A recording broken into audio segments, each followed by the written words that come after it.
সুনামগঞ্জের বন্যা পরিস্থিতি নিয়ে কথা বলছি স্টাফ করেসপন্ডেন্ট দেওয়ান গিয়াস চৌধুরীর সাথে।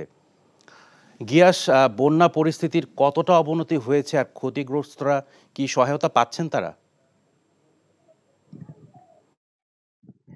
বাবু, আপনি যেভাবে বলছিলেন যে কতটুকু ক্ষতিগ্রস্ত হচ্ছে, গতকাল রাত থেকে সুনামগঞ্জের বিভিন্ন এলাকায় প্রায় ৩ ফুটের মতন পানি বেড়েছে। আমি এখন যেই জায়গাটিতে আছি এটি সুনামগঞ্জ পৌর শহরের নতুন পাড়া এলাকা, এবং নতুন পাড়া এলাকা যতই সময় যাচ্ছে ততই পানি বাড়ছে। একইভাবে শহরের বিভিন্ন এলাকার হাজীপাড়া, মল্লিকপুর, হাসননগর একইভাবে পানি বৃদ্ধি অব্যাহত আছে, এবং মানুষজন সুনামগঞ্জের ১২ উপজেলা এখন প্রায় ৩০ লাখ জনগোষ্ঠীর মধ্যে ২০ লাখ জনগোষ্ঠীর এখন পানিবন্দী হয়ে পড়েছেন। এবং আমরা যতটুকু খবর পেয়েছি সকাল থেকেই বিভিন্ন আশ্রয় কেন্দ্রে মানুষ আশ্রয় নিয়েছেন। গত ২-৩ দিন থেকে মানুষ আশ্রয় কেন্দ্রে যাচ্ছিল, কিন্তু আজকে সকালের পর থেকে যা কারো কোমর পানি, কারো ঘরে বুক পানি হয়ে ওঠার কারণে তারা আশ্রয় কেন্দ্রে আশ্রয় নিচ্ছেন, এবং যারা দোতলা বাড়ি আছে তাদেরকে দোতলা বাড়িতে তাদেরকে আশ্রয় দেওয়ার জন্য মানুষ মানবিক আবেদন জানিয়েছেন। একই সাথে প্রশাসনকে সুনামগঞ্জ পৌরবাসীর জন্য, শহরের জন্য নৌকার ব্যবস্থা করার জন্য এলাকাবাসী সহ যারা বন্যা দুর্গত আছেন তারা দাবি জানাচ্ছেন।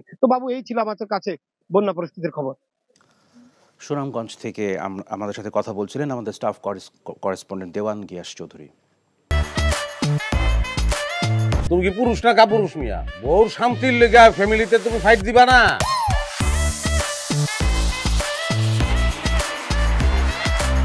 ওই আমাকে যা খুশি আমরা তাই করি। তোর কি যাবি না পলসু বান্ধ দেবো তোরে? আপনি আমার মরা মা লয়ে কথা কইলেন কেন? আর একটা কথা আমার মারে লয়ে কইবেন আমি কিন্তু সহ্য করব না। খারাপ রে ভালো কবি কিন্তু। ওই তুই যে সুন্দর বাইরের মানুষ জানলো কেমনে? বিয়া করছিস কি বাইরের মানুষ ছেড়ে দেওয়ার লিগা? ভুলে গেছে, প্রথম বাসর ঘর তো।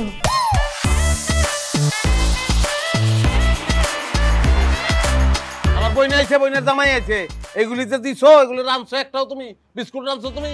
যা বাচ্চারাও যাও, দেখছো সমস্যা। হ্যাঁ,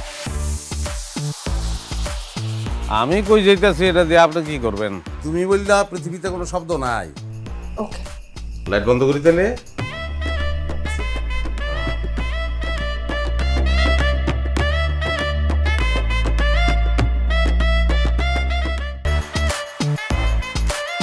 এখন জন্ম সনদ দিয়ে খোলো বিকাশ স্টুডেন্ট অ্যাকাউন্ট। নিজের বিকাশ নিজে কর।